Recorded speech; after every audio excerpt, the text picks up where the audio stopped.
이제부터 조금 속력을 내볼까요? 먼저 뉴스타판이 뽑은 4위 얘기부터 해보겠습니다. 허리 디스크 수술 등의 사유로 구속을 면했던 조국 전 장관의 동생입니다. 그런데 그 허리를 다쳤다던 그날의 CCTV를 이렇게 확인을 해보니까 멀쩡히 걸어다니는 모습이 포착돼서 논란입니다. 검찰은 이 조국 전 장관의 동생이 거짓말을 하고 있다고 판단하는 것 같습니다.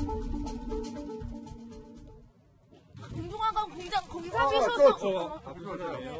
운동학원 운동장 교사 체험 당시 무슨 가진 적 있으십니까?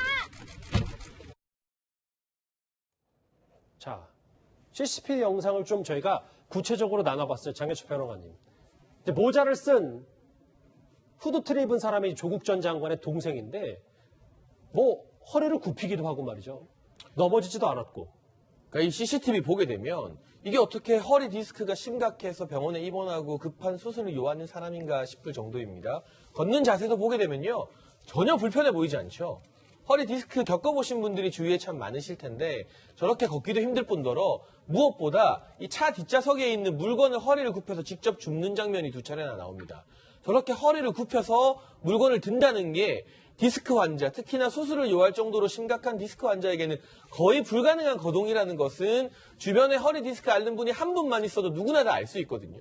저만 해도 디스크가 아니라 운동하다 허리만 삐끗해도 걷는 자세도 얼마나 부자연스러워지고 허리를 굽히기도 힘들어지고 운전도 참 힘들어지는데 그럼요. 이 영상 내용을 다 보게 되면 거동의 불편함이 하나도 느껴지지 않아요. 운전이나 걷는 것은 차치하고 많은 분들이 놀란 게 차 뒷좌석에서 허리를 굽혀서 뭔가를 줍는 그러한 장면인데요. 바로 이러고 나서 병원에 진료를 신청했다고 하고 허리 디스크를 이유로 본인의 어떤 건강상의 아픔을 호소했다고 하니까 도대체 신빙성이 없다. 국민들 사이에서는 이런 의혹이 나올 수밖에 없는 그러한 CCTV 영상입니다. 예. 그러니까 장혜찬 평론가가 얘기했던 주변에 허리 아픈 사람 한 사람만 있어도 물어보면 된다는 게 접니다. 저는 한때 허리로 이제 바로 여기 많이 계셨군요. 해서 예. 잘 아는데 글쎄요, 뭐 사람마다 병이 닥쳤을 때 행동하는 패턴이 좀 다르기 때문에 조국 전 장관의 동생이 꾀병이다라고 제가 단정적으로 말을 할 수는 없습니다. 하지만 제 경우도 그렇고 일반적으로 제가 알고 있는 수술을 급격하게 요하는 디스크라든지 허리에 그 요통을 겪고 있는 분들의 어떤 행동 패턴과는 조금 차이가 있다 정도로 제가 말씀을 드리고 예. 그럼에도 불구하고 지금 조국 전 장관의 동생 측은 이런 얘기를 한다는 거예요. 수술하면 증세가 더 악화될 수 있다는 의견이 있어서 고민 중이다. 영장이 재청구되면 휠체어를 타고 출석할 수 있다. 제가 방송하는 거 들었나 보죠? 명판사가 어떻게 알았을까? 출석해서 허리 아픈 거 본 적도 없고 그 다음에 검찰의 자료를 보면 아픈 증서는 전혀 없는데 뭘 보고 건강 상태를 고려한다고 그 명정원 판사가 그렇게 얘기했을까? 제가 어제 말씀드리지 않았습니까? 예. 조국 전 장관 동생은 이제 영장에 제청된다면 휠체어 타고 출석할 수도 있고 뭐 그렇다는 얘기를 하는데 중요한 건 담당 의사의 소견입니다. 허리를 고치는 방법 수술도 있을 수도 있고 수술을 요하지 않은 걸 수도 있어요. 똑같은 허리 상태를 놓고도 의사마다 진단이 다를 수도 있습니다. 중요한 건 수술을 해야 되느냐 수술을 하면 안 되느냐가 아니라 어찌됐든 간에 그걸 고려할 만큼 그만큼 허리 상태가 안 좋으냐 그거거든요. 예. 그건요. 웬만한 의사들은 제가 알기로 MRI 필름 하나 보면 판독이 가능한 걸로 알고 있습니다. 그렇다고 보면 조국 전 장관의 동생은 뭐 휠체어 타고 뭐 나가고 이런 게 중요한 게 아니라 의사의 진단서, 소견서, MRI 필름 이 세 개만 제출하면 금방 판정할 수 있는 그런 사안이라고 저는 봅니다. 예, 조수진 부장님. 저는 참 답답한 게요. 우리 속담에도 말 한마디로 천냥빚을 갚는다. 이런 속담도 있지 않습니까? 그런데 조국 전 장관의 동생은 말 한마디로 공분을 더 자아내요. 우선 조금 전에 본 CCTV 영상을 보면 자 보세요. 잘 걷죠? 그리고 조금 뒤에 나온 영상 보면은 허리를 90도로 숙이는 모습도 관찰이 됩니다. 그런데 영장이 재청구되면 휠체어를 타고 출석할 수 있다? 왜 휠체어를 타야 되죠? 저런 분이? 이해를 할 수가 없고요. 제가 중국 정형외과 병원을 운영하고 있는 전문의에게 전화통화를 해봤는데 예. 척추 수술이라는 것은 정말 불가피할 때 최후의 수단으로 한다는 겁니다. 맞습니다. 예. 예, 왜냐하면 뼈라는 게 나이가 들수록 변형이 될 수도 있고 여러 가지가 있기 때문에 정말 불가피하지 않으면 가급적이면 수술을 권유하고 있지 않다. 재활 이런 중심으로 설명도 하잖아요. 그렇습니다. 예. 이런 설명도 들었습니다. 예. 그런데 지금 영장이 이해할 수 없는 여러 가지 사안들로 기각이 됐는데 여기에다 대고 재청구되면 휠체어를 타고 출석할 수 있다. 정말 이거는 국민을 무서운 줄 모르는 그런 답변입니다. 그럼 조수진 부장, 어쨌든 이 정도 소위 얘기하는 꾀병 논란이 정황이 드러났으면 이번에는 구속을 면치 못할 가능성이 큰 거 아닙니까? 재청구가 된다면 아마도 발부될 가능성이 높지 않을까 합니다. 우선요, 건강 문제뿐만 아니라 우리가 흔히 이 뇌물 사건, 일반인의 뇌물을 배임수재라고 하거든요. 그런데 돈을 준 쪽은 지금 구속이 됐어요. 그런데 돈을 받은 쪽은 구속이 안 됐습니다. 알겠습니다. 이것만 해도 납득할 수가 없는 거죠. 이 구속 여부가 더 초미의 관심사일 수밖에 없는 게 김태현 변호사님. 네.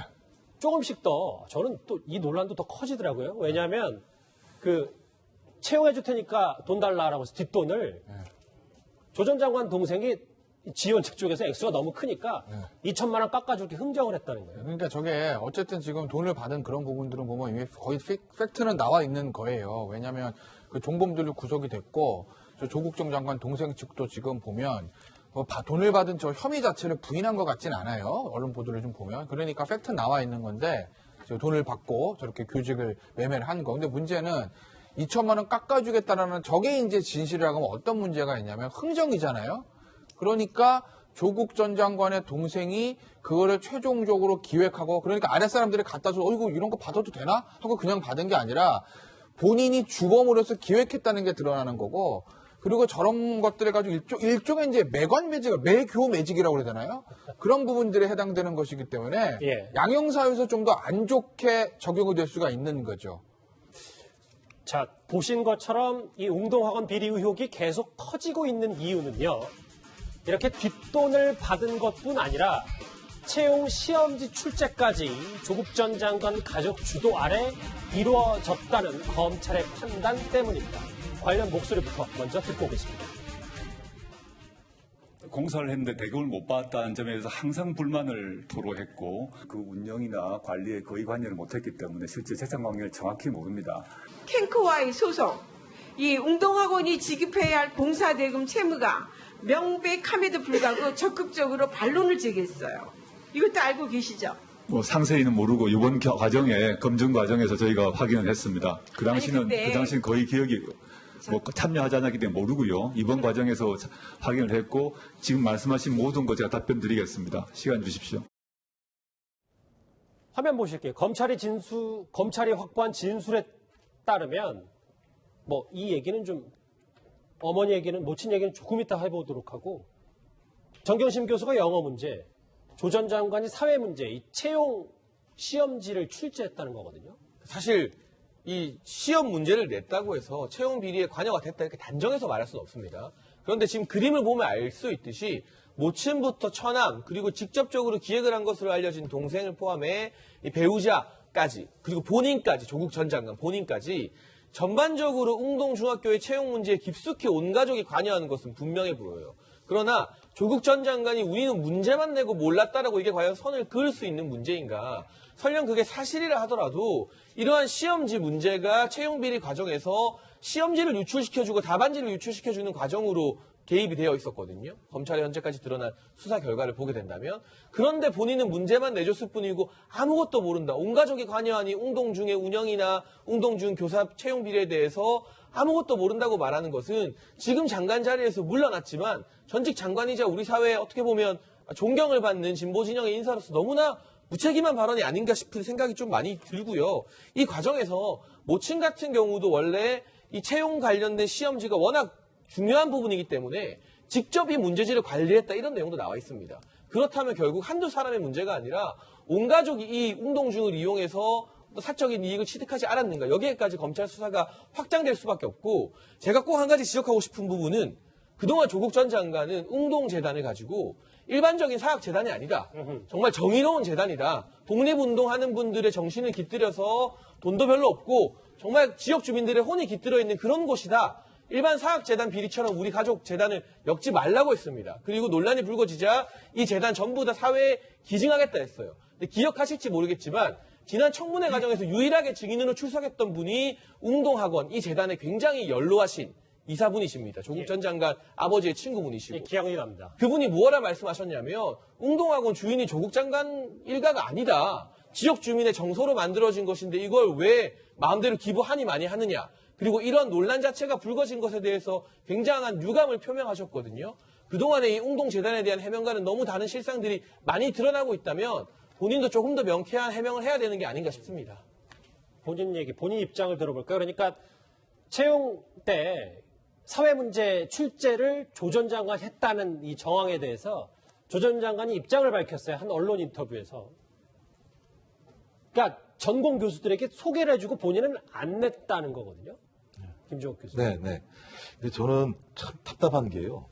항상 조국 장관, 전 장관은 그런데 어떤 경우든 저와 제천은 채용 비리에 대해 알지 못한다. 블랭크, 채용 비리. 하여튼 모든 사건이 나타나게 되면 저와 제천은, 저와 누구는 알지 못한다. 이런 얘기를 하는데요. 저는 저렇게 좀 확증적으로 말씀하지 않으셨으면 좋겠어요. 왜냐하면 반복적으로 벌어지는 일이지만 조국 장관이 생각하는 자기의 생각과 무관하게 다른 정황들이 많이 나오는 상황이기 때문에 저는 그런 상황들을 잘 고려를 좀 해봐야 될 것 같고요. 또 하나는 그럴 수 있습니다. 예를 들면 가족 중에 대학 교수가 2명이니까 학교에서 예를 들면 출제를 요청할 수도 있고요.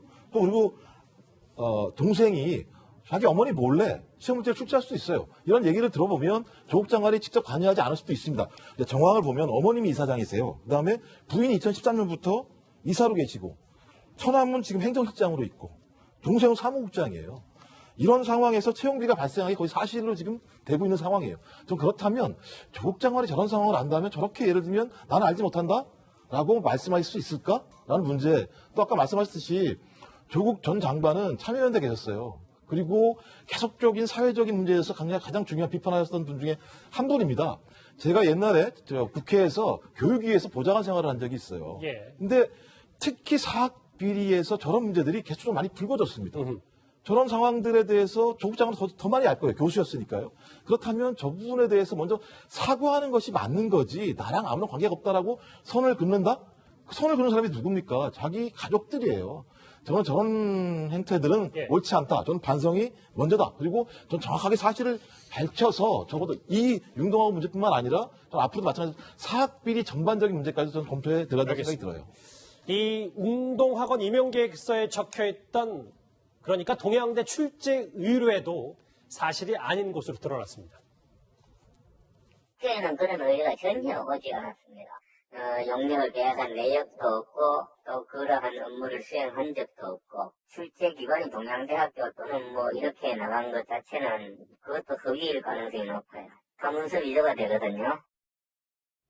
결국 김태현 변호사님, 이 채용시험지 출제를 조 전 장관 부부가 했다는 정황이 웅동학원 채용 비리와 연결이 돼 있는지 아닌지가 결국 핵심 아니겠습니까? 나중에 밝혀질 게 있지만. 근데 이제 그러니까 좀 본론은 아닌 건데 예를 들면 시험 문제를 내준 게 채용 비리와 뭐 관련이 있는 건 아니에요. 그러니까 예를 들어서 시험 문제 냈는데 뭐 형이랑 형수한테 예를 들면 조국 전 장관의 동생이 시험 문제 내주면 우리 그거 예를 들어서 우리한테 돈 준 사람한테 갖다 주고 그렇게 해서 할 거니까 그 돈 나오면 형이랑 형수 이거 나눠줄게요. 라고 얘기했으면 공모가 맞는데 그게 아니라 그냥 어차피 형수는 영문과 교수니까 영어 시험 부탁하고 그리고 형은 서울대학교 교수니까 예를 들어서 뭐 서울대학교 다른 교수들한테 이렇게 부탁해서 시험 문제 의뢰 받았으면 그거 자체는 문제는 아니에요. 채용비리와 직접 연관은 없는 거예요. 근데 다만 그것과 이제 지류로 어떤 문제가 좀 있냐면 지금 보시면은 저 동양특집 반응이잖아요.